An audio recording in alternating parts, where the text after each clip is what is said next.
dalam setiap kajian saya sering bertanya kepada jamaah, bapak-bapak, ibu-ibu, kalau mendengar kalimat rezeki apa? Hampir semua mengatakan uang. Yang terbayang itu uang. Artinya punya uang, punya rezeki. Tidak punya uang, nggak punya rezeki. Selalu seperti itu. Sebetulnya sejak kapan kaum muslimin memiliki pandangan seperti ini tentang konsep rezeki itu? Sehingga uang itu menjadi patokan untuk segala sesuatu. Inilah mungkin yang disebut dengan paham kebendaan dalam peradaban barat, dalam konsep barat, yaitu materialisme. Bahwa segala sesuatunya harus diukur dengan materi. Makanya jangan heran kalau di Indonesia banyak yang korupsi. Karena bagi mereka uang itu segalanya. Uang itu jadi patokan. Uang itu menjadi penentu nilai. Sampai orang menghargai orang lain saja berdasarkan uangnya. Orang yang banyak uang dihormati, Pak. Tapi kalau tidak banyak uang, kadang setinggi apapun ilmunya dianggap remeh. Makanya jangan heran kalau Indonesia ini penuh dengan korupsi. Karena orang menilai segala sesuatunya dengan materi. Sampai urusan rezeki saja ukurannya uang gitu. Akhirnya apa? Orang menderita. Kenapa? Karena rezeki Allah yang begitu luas dipersempit hanya sekedar uang. Dampaknya cara berpikir kita, hati kita menjadi sempit. Sulit untuk bahagia. Ingin bahagia, menunggu banyak uang terlebih dahulu. Supaya bisa beli ini, beli itu, kan gitu. Padahal konsep bahagia dalam pandangan Nabi itu sederhana. Nabi mengatakan apa? Man asbaha aminan fisirbih, kata Nabi. Siapa saja yang bangun di pagi hari dalam keadaan aman di rumahnya. Kemudian mu'afan fi jasadih, sehat jasadnya. Wa indahu qutu yaumih, dan dia punya makanan untuk hari itu. Nabi tidak berbicara makanan esok hari, bulan depan, setahun ke depan. Nabi berbicara makanan hari itu. Hizat lahu dunya, kata Nabi, maka seolah-olah dunia sudah dikumpulkan untuknya. Itu bahagia ala Nabi, Pak. Aman, sehat, punya makanan hari itu. Nah kita untuk bahagia bikin standar sendiri, ngarang. Akhirnya hidup kita nggak pernah bahagia. Karena standar bahagianya nggak ngikutin Nabi. Kan kasihan sekali orang untuk bahagia harus banyak uang dulu. Harus beli rumah dulu. Harus beli mobil dulu. Gak cukup satu, mau bisa 4 mobil ge. Baru bahagia. Masa bahagia saja harus punya rumah dulu? Harus punya mobil dulu? Kalau kebahagiaan itu milik orang-orang kaya saja, orang miskin kapan bahagianya? Inilah yang membuat kita menderita selama ini. Apa sebabnya? Pertama, gak pernah bersyukur dengan apa yang Allah berikan itu. Yang kedua, selalu merasa kurang, tidak qanaah, tidak merasa cukup dengan apa yang Allah berikan kepada kita. Yang ketiga, kurang zuhud, Pak. Kita merasa dunia ini lebih penting daripada akhirat. Padahal Allah mengatakan walal akhiratu khairul laka minal ula. Bagaimanapun dunia ini, akhirat itu lebih baik bagimu. Yang keempat apa? Sok ngabanding-banding jeung batur orang mah. Jadi ngabanding-bandingkeun diri. Nah, hanya si eta mah kitu, saya kieu gitu. Kenapa dia banyak uang, saya enggak? Kenapa dia bisa beli mobil, saya tidak bisa? Kenapa ya saya selama ini pakai motor terus, dia ke sana kemari pakai mobil? Pak, kalau cara berpikirnya seperti itu, kapan kita bahagianya? Makanya Nabi mengatakan, lihat orang yang di bawahmu, jangan lihat orang yang di atasmu. Supaya apa? Supaya kita bisa lebih mensyukuri nikmat Allah. Jadi penderitaan kita itu dibangun oleh persepsi dan pikiran kita sendiri sebetulnya. Kita yang tidak pernah mau menerima kondisi apa yang Allah berikan kepada kita. Bapak, kehidupan itu tidak selalu seperti apa yang kita inginkan, tidak. Tapi yang pasti seperti apa yang kita jalani itu hidup. Jadi banyak-banyak bersyukur kepada Allah. Jangan pernah mempersempit rezeki Allah. Rezeki Allah itu luas, Pak. Sehat itu rezeki, Pak. Mata kita masih bisa melihat, telinga kita masih bisa mendengar, lisan kita berbicara. Bayangkan kalau hari ini Bapak bangun di rumah sakit dalam keadaan misalnya sakit jantung atau stroke, bayangkan Pak. Atau Bapak bangun di Palestina yang kelaparan, dibombardir. Kita masih nikmat.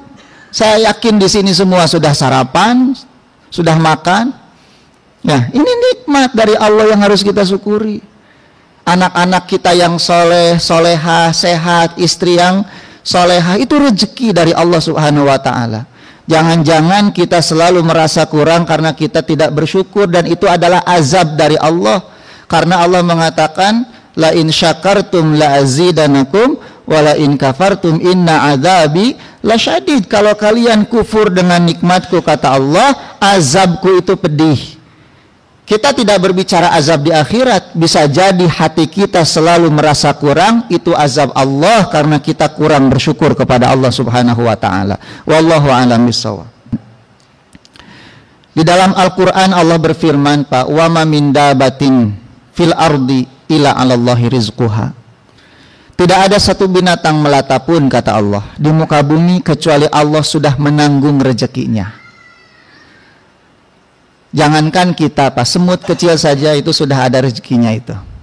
Dulu kita di dalam janin, itu kita nggak cari rezeki, Pak, tapi rezeki yang mencari kita. Melalui makanan orang tua kita, kita dilahirkan, rezekinya tambah bagus, ASI. Kemudian sedikit demi sedikit kita makan, kemudian kita menjadi besar, belajar, punya pengalaman, punya ilmu. Masa setelah punya ilmu jadi nggak punya rezeki? Dulu saja nggak punya ilmu, nggak bisa apa-apa aja rezekinya. Sekarang sudah besar, kita punya ilmu, punya pengalaman, segala bisa, masa rezekinya terputus? Bapak, rezeki itu, Pak, sudah ditetapkan semenjak kita dalam perut ibu. Besarannya itu sudah ditetapkan. Bapak mau mencari rezeki itu dengan cara halal atau haram, segitu-gitu juga rezekinya. Jangan dikira ketika Bapak bekerja terus setiap hari itu menambah jumlah rezeki, enggak, Pak. Rezeki itu segitu-gitunya. Mau dicari dari pagi sampai pagi lagi dengan cara halal, dengan cara haram, enggak akan bertambah, terus saja seperti itu. Mana dalilnya? Nabi mengatakan Allah itu mengutus malaikat ke dalam perut seorang wanita ketika dia mengandung. Ketika si janin itu usianya berapa? 120 hari. Kemudian diperintahkan untuk meniupkan ruh dan menulis 4 hal. Yang pertama rezekinya, yang kedua kematiannya, yang ketiga amalnya. Apakah dia bahagia atau celaka. Jadi rezeki maka siga maut. Kematian itu mengikuti kita, maka itu pun rezeki mengikuti kita. Kita lari dari kematian, pasti kematian itu mengejar kita. Kita lari dari rezeki, rezeki itu mengejar kita. Makanya ciri orang kehabisan rezeki apa? Meninggal. Kalau orang sudah meninggal, berarti habis rezekinya. Artinya selama dia masih hidup, pasti ada rezekinya itu. Makanya Nabi mengatakan, Jibril datang kepadaku. Dan Jibril mengatakan, satu jiwa tidak akan mati sampai dia mengambil seluruh rezekinya. Maka perbaguslah di dalam mencari rezeki itu.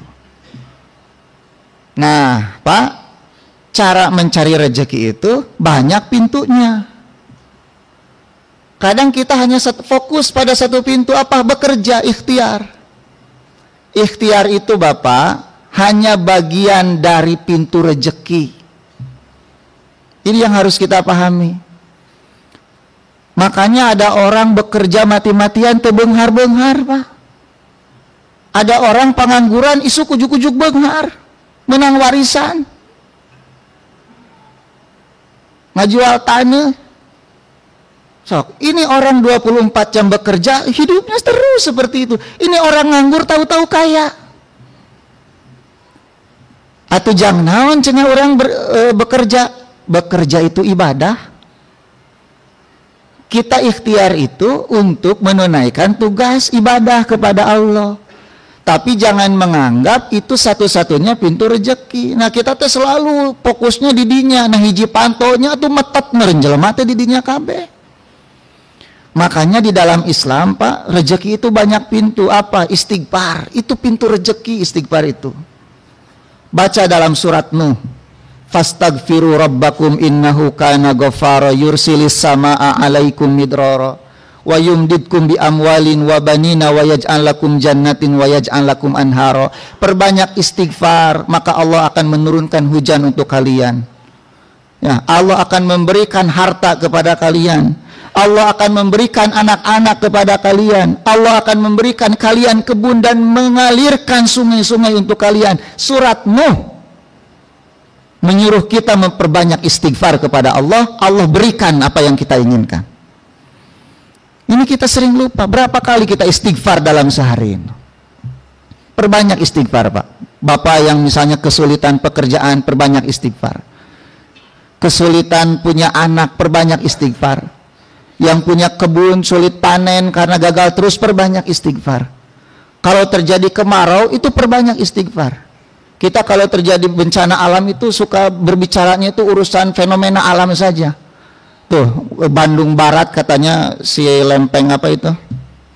Sesar Lembang itu mau bergeser katanya. Apa yang dibicarakan selama ini? Kan cuma urusan-urusan ilmiah saja. Persiapan ini, persiapan itu. Kapan ngajak taubatnya? Padahal tidak ada musibah kecuali musibah itu diondang oleh dosa kita sendiri, kan gitu dalam Quran itu. Makanya perbanyak istighfar. Apalagi Pak yang bisa mendatangkan rezeki? Takwa. Wa man yattaqillaha yaj'al lahu makhraja wa yarzuqhu min haitsu la yahtasib. Allah berikan rezeki dari arah yang tidak disangka-sangka. Apalagi salat. Allah mengatakan, perintahkanlah anak-anakmu, keluargamu untuk sholat dan sabar mengerjakannya. Aku tidak meminta rezeki darimu, kata Allah, tapi aku yang akan memberimu rezeki. Sedekah. Kan sedekah itu memperbanyak apa? Rezeki, bahkan dilipat gandakan sampai 700 kali lipat. Jadi banyak pintu rezeki itu, Pak. Oleh sebab itu Bapak yang sekarang lagi bingung, bayar ini, bayar itu, pajak terus naik gitu ya, segala marah hal, jangan takut, selama kita hidup pasti ada rezekinya. Dan bekerja itu hanya bagian dari cara kita beribadah kepada Allah Subhanahu wa taala. Makanya jangan tawakal pada pekerjaan, Pak. Tong tawakal ke atasan, ulah tawakal ke bos, ulah tawakal ke nu bisnis. Tawakal saja hanya kepada Allah. Wa man yatawakkal 'alallah fahuwa hasbuh. Barang siapa yang bertawakal kepada Allah, Allah cukup baginya. Allahumma shalli wa sallim ala nabi